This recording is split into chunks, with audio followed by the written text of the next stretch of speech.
Bonjour, and welcome to another weekly 6 of the best.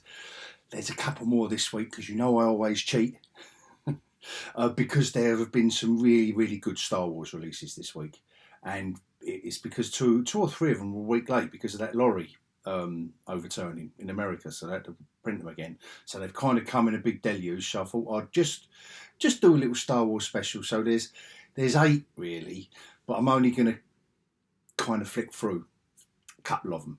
But it was a bumper week. 18 books I picked up this week. And before I carry on, again, I'm going to thank everyone. I really am noticing it. I've noticed a few extra comments, a few extra likes, views. Brilliant. Thank you all so much, and especially the sexy mental subscribers. Thank you. Really does make a difference when you're down at this level, looking upwards. So it's really helping. It's really encouraging as well. Anyway, enough waffle. Let's get on with it. This bumper week. Obviously there are going to be a few extra Marvels here, but I will start with this is issue six. Yes, issue 6. So, but it's the first part of book 2. So I do want to show this one off because I really enjoyed the first volume of that. And there's quite a bit of sex in that as well. I'm sure I'm allowed to say that on YouTube. I had to pick this up. Like I've said previously, I'm picking up a lot more DC books. This was really because it was a load of different stories, different art teams, creative teams. Thought I'd have a go at it. It was very good indeed. Obviously, I'm a big Daredevil fan, so this was in my basket this week. Gotta love me a little bit of Groot, issue 2. Right now, 4 Star Wars books here, and I think I've just gone through all them. What would be book of the week? I think Daredevil and Echo is going to be my book of the week this week, and not because it was particularly fantastic, to be fair, but very intriguing story. Just off that way a little bit. Really did well. I've enjoyed all these. Obviously, otherwise I wouldn't be in my pick of the best. So there's 4 Star Wars books here. These are just. I know I kind of bang on about them. This was a lot of fun. It harked back to one of the. Anyway, I'll go through that when we do the deep dive. And same thing again. Look what you get. You get what it said in these books. You get what it does on the cover. And you notice that it is either the original trilogy or the prequel trilogy. Look at this. Look at that for a cover. If you want to sell a Star Wars comic, they're kind of like the characters you want to put on the cover, aren't they? So you've got Stormtroopers in the first one. You've got Yoda and Anakin in the second one. You've got Vader, Yoda, and Luke in that one, and then you've got just obviously this is a great book. I did do the first issue of this, the Peach Momoko story. I highlighted, and I'm going to highlight a little story in this. I won't go through it all because obviously there's 4 books. That's 8, so we'd be there all night, wouldn't we? Honourable mentions. So they're all the best because obviously it was a bumper week. Obviously Dan Moore at art in this, and Mark Waid on the story duties. Just a stonking book, and I know I've done it quite a few times. So Ambassadors again, a different team up, and the artist Matteo Scalera. I forget what he done previous to this. I'd seen him do. I think it's one of Mark Miller's other. It might be books. Magic Order, maybe. But anyway, love his artwork. That's a couple of honourable mentions. Let's get on with the deep dive after the scroll.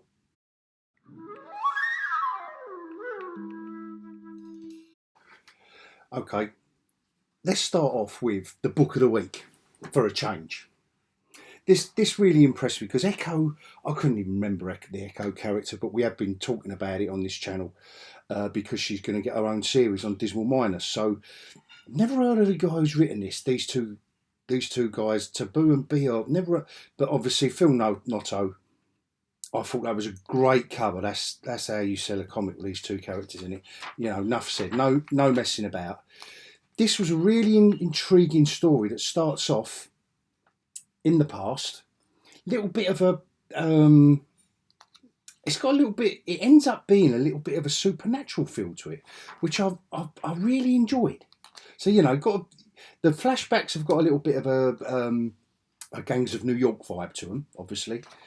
But now my only one thing that annoyed me with this comic, but it is still my comic of the week because I don't know whether I'm getting picky or not. In my old age, we don't go there.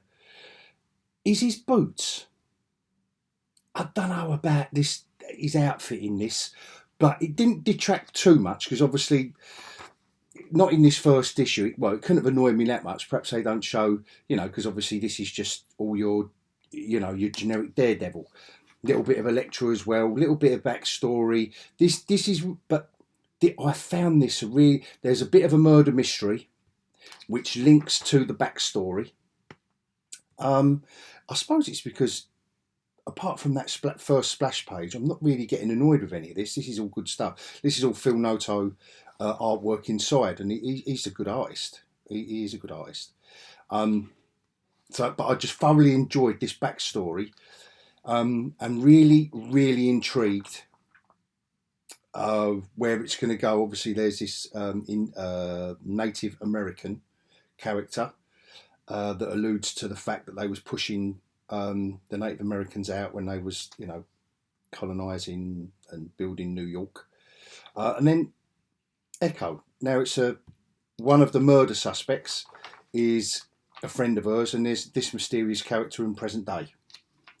And that about wraps it up. Now, I know I may not have sold the comic to you, but I just liked the way they've introduced just a slightly different type of storyline. And in the comics, Echo has worked in the past with Daredevil all on her own as a character. I wouldn't say she's top tier. But we all know what they're going to do in the Dismal Miners show, so it's a shame because in this, like this character's deaf. So the characters have a purpose.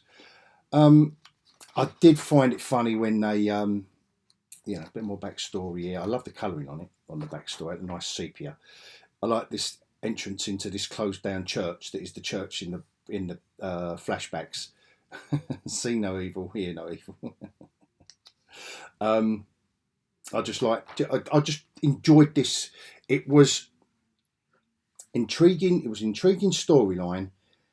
A nice. I'm not going to show the last page. You can see like the ominous things that are going on. Yeah, nice, easy to follow storyline. Good artwork, intriguing story. Just didn't like the boots, but it's still my comic book of the week.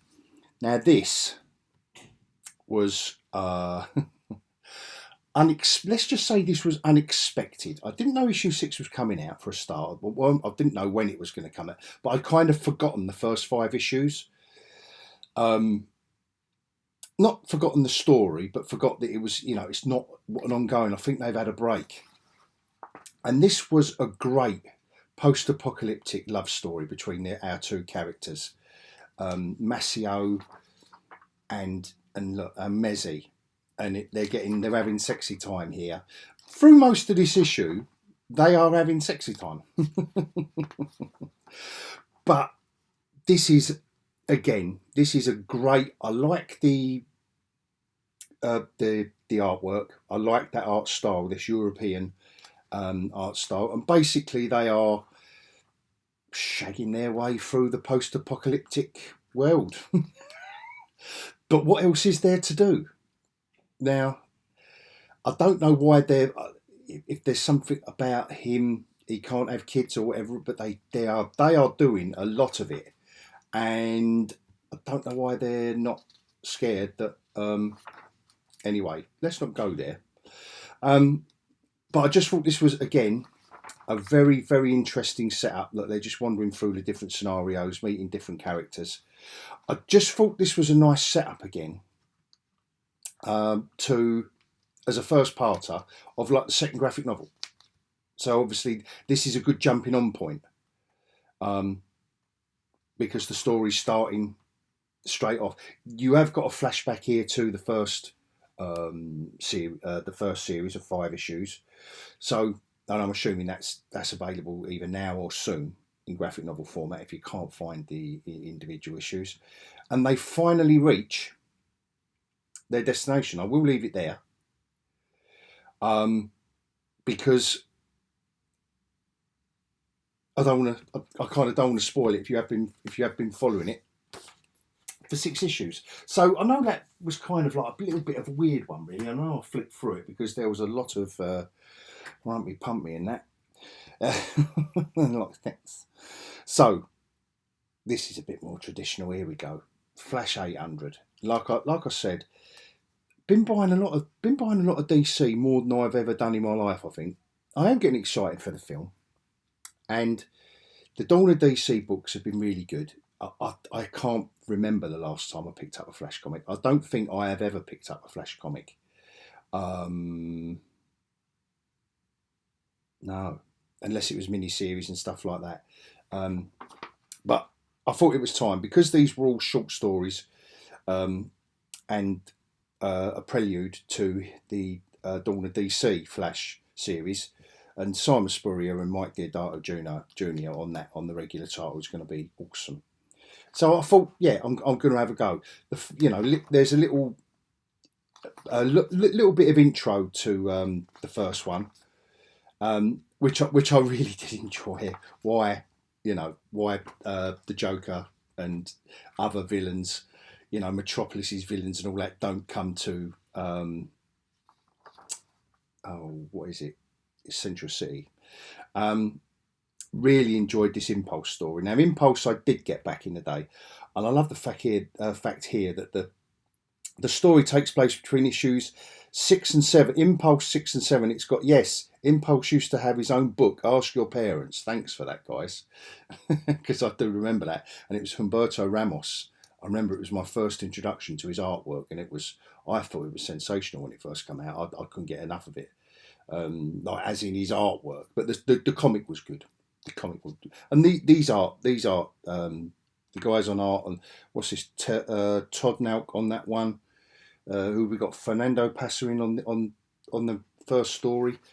Now this is great art, and they are kind of just quick vignettes really of the characters we're hopefully going to see in the ongoing. Wasn't too this was a bit sappy, all about family and love and sticking together. It was all right. I don't know what Josh Williamson was on that day. Lovely art though, I've got to say, lovely art job. This story much better because it's Jeff Johns. Scott Collins' art, he's all right. But cracking story. It's going to be Jeff Johns on the Flash. Of course it's going to be. Everything you want. It's going to be everything you want. You know it. And the backstory, this is the one. Mike Deodato Jr. on the art duties. Cy Spurrier on the writing. This is going to be... I'm looking forward to this. It's not until September, though, it comes out. So, got a while to wait. The only thing with Mike Deodato that I just wish he would stop is splitting every panel up into panels, into this multi-page stuff. That could have done with just being that. And that would have been fine. Obviously that's a panel. But, splitting this up would have been fine, so you can follow the, if you needed to follow the writing in a different way. But all of this segmentation, I'm finding a little bit draining, even though I do really like his artwork. Obviously I'll do my best to get over it. Here, it almost seems like it's not worth it. Like, why put the panels here? Why do that? Just have it coming out of a smaller panel. Have it bursting out, have the impact of it. But anyway, this was a great story, though. this was a great story where he's on a date night with his wife, and she's saying, "Oh yeah, you know, you're not going to do anything." And he's going, "No, no, no." But every time she looks away or blinks her eyes, he speeds off. Like there's a point in it where she wipes her eye or looks down or something, and he says, "Right, that's the." But right at the end, he decelerates. He thinks he's smoothly decelerated from this mission, just about got away with it, and he looks around the restaurant, and the wife ain't happy. So anyway, I thought that was it was a contender for comic of the week in a way, but I just preferred the simplicity of the issue 1 of Daredevil and Echo. This I've been really enjoying. Dan Abnett, who wrote the kind of like the modern iteration, I think that might have been the 90s, of the Guardians of the Galaxy. I think I did issue 1 of this as well on a deep dive. Love the art. The artwork really suits it.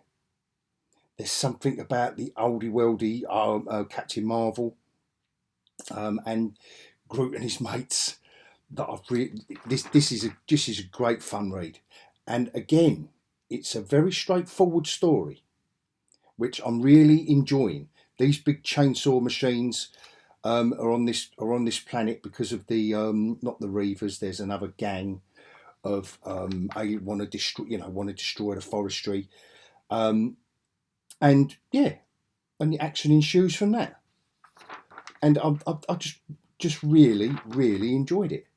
You've got kind of like this female Yondu character. I don't know where they're going with this because obviously this is in the younger days of Groot. And they've got a female Yondu. She's a great character, don't get me wrong, but I'm just wondering why they called her Yondu, or whether it's Yondu's, it's Yondu, that's your name forever. I don't know what it might be. I don't know. But anyway, it is a good character. It is a good character. And she's got the all the tricks of the trade that the Yondu from the films has. So, yes, it's good. It's good. It's such an old-fashioned feel to it. Just looking at this, like when you looked at, say, that Mark Diodato artwork, and it's all flash, and it's that photorealism, and it's pushed through a computer. And don't get me wrong, I love Mike Diodato's artwork for what it is. But there's something about the way they've gone this traditional route with this, the art, the colouring, and the storyline, like a proper back to basics book. Yeah, here you go, and this is where he gets promoted to captain. Very well, Captain Marvel. Love it. Little harks back, but you've got Groot from the modern era, for want of a better term. Female Yondu. So it's ticking all the boxes here, and it is great. It is absolutely great. Really did enjoy it, and I have got a soft spot for the little fellow. I've got to say, I really have got a soft spot for him. So yes, thoroughly recommend that. Right, here we go. I'm only going to do. I've got 4 Star Wars comics here, and they are all superb in their own right. Now, this is one of the. They've done a Jabba one. They've done a Ewoks one. These are just one-offs, Operation Endor, so you know where. These are just one-off self-contained stories about different aspects of the Star Wars universe. This is the story about this guy, and it reminded me of the guy from Andor, who we see working for the Empire. And, he has breakfast. He has to go home to his mum after he gets sacked. Something like that, wasn't it? Or no, he was working for a company on the fringes of the Empire. Anyway, this is quite a sappy character. Here he's in a troop ship with the stormtroopers, look, and they're already mocking him on the way in. Look, he's won a bet for one of the stormtroopers. Look, they're exchanging credits. And all it is about the base on Endor, and this guy's he's kind of writing. This narration is his diary almost. So what he's writing home to his dad is not what's going on, because he's basically getting pushed around a bit, things aren't going well at work. He's getting bullied at work, pushed around a bit by the other, so-called colleagues. The robot he's working with, is just the robot. This is what he's encountering.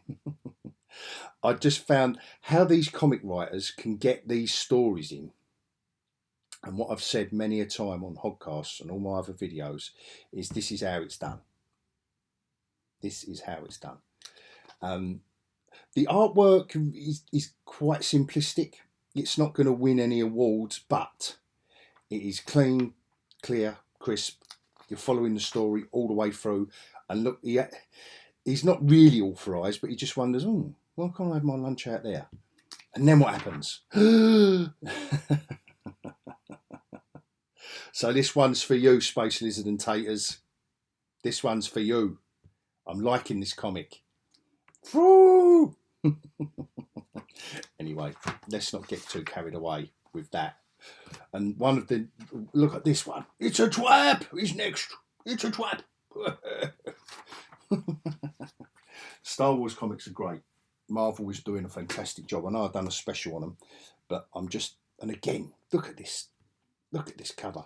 Now, like I say, I'm only going to quickly show what most impressed me about this issue. The artwork this is some of the best artwork I've seen in these Star Wars comics. I haven't heard of this guy before.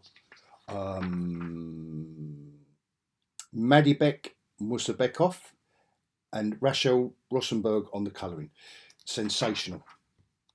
This artwork, this kind of nicely detailed artwork. I mean, all right, you could slate it for not being the greatest likeness of Mark Hamill, but you're better off finding a near likeness, and we know it's Luke Skywalker, and getting on with it.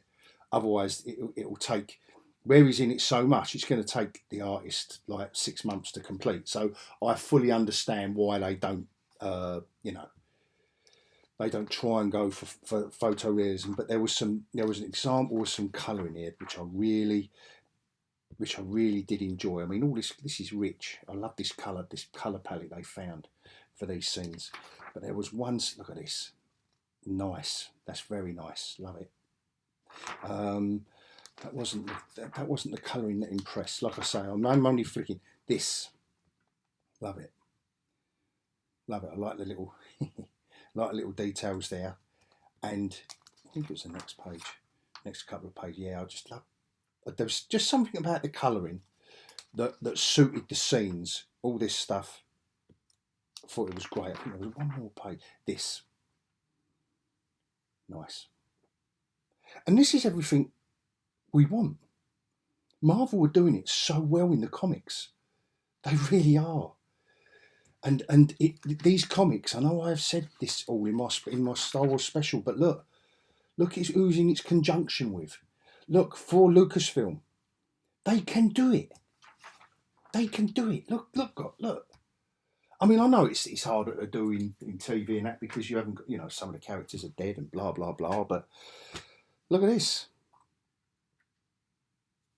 Look, what does that say on the tin? And that is what you get. I mean, I must admit, he hasn't got long hair in the issue, but this is set during the, when does it say? Yeah, all the course of the Clone Wars, so right in it. And thereafter, basically, Anakin and Yoda, and again, a lovely art style, are going to this planet because they've heard that the Separatists are creating megadroids for, I still love the pew pew. So they've got to storm this base. This was a bit of a mixture of Bad Batch, and obviously these are just normal clones, but just indulge me for a while. It was kind of a mixture between Bad Batch and with Yoda and Anakin. Great, it's great. It's great again. Great story, great art. It's Yoda and Anakin was still something to learn off Yoda in this story. And I won't show you the last page, a few pages, because that's the culmination of this storyline. It's just those two chatting while they're fighting the battle droids and losing the clones. And it's left down to those two. And it leads into the next issue. So thoroughly enjoyed. And again, These are easy reads. They are not demanding of you at all, other than to sit back and enjoy them. And I don't see anything wrong with that. I wish they would do it in the film and TV side of their creativity. I really enjoyed the first issue of this. This is the second part. I think I've done a deep dive on this, or it might have just been the Peach Momoko story. So I'm just going to give you an example of these. These are nicely dark stories. They go there, and this last story I just found really interesting. Again, never heard of this Marika Cresta artist, but it might be a tryout.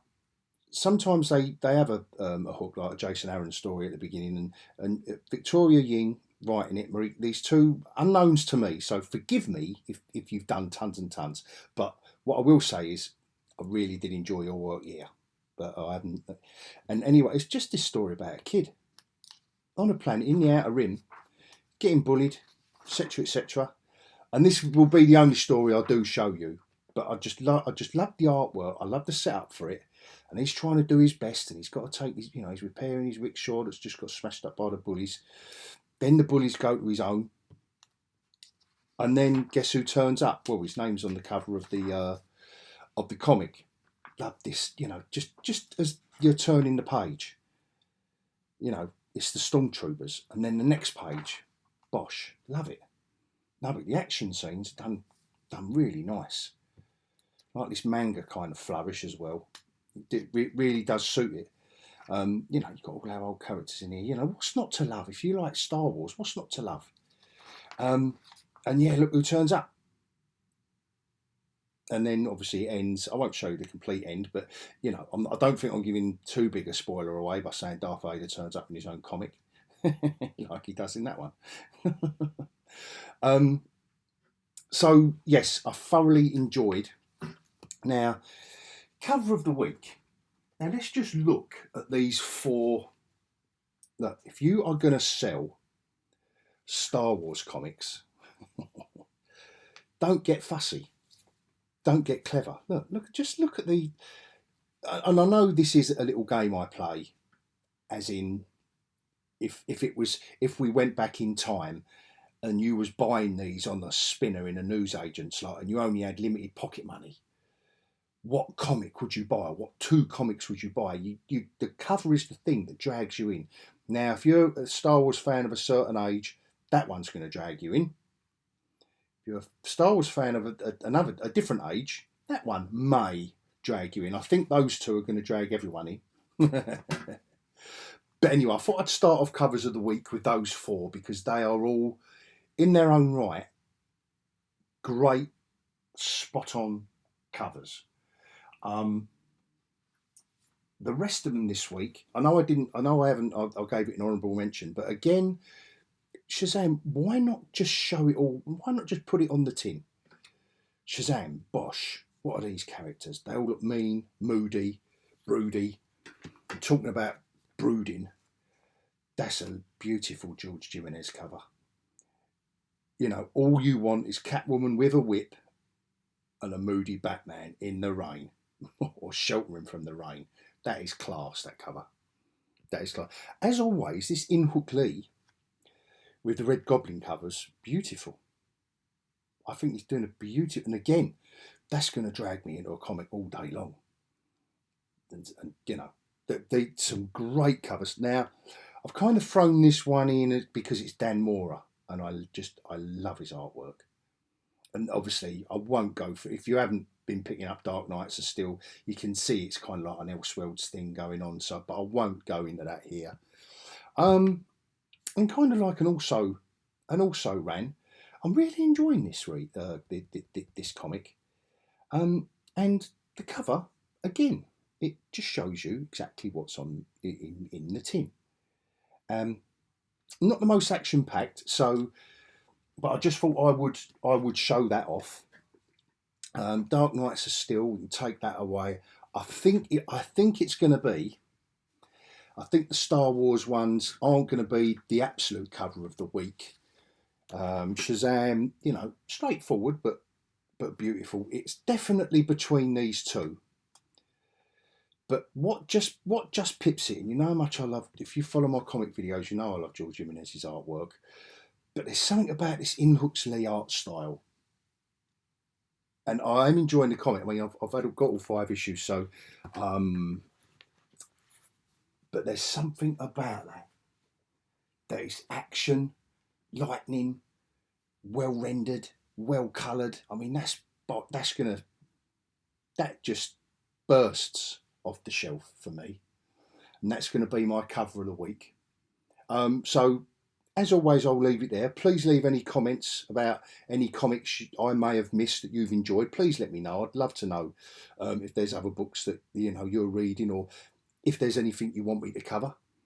And again, just one more quick thank you to everyone that is liking and commenting, and most of all viewing, having a go at my videos. Love you all for that. And until next time, I will bid everyone adios.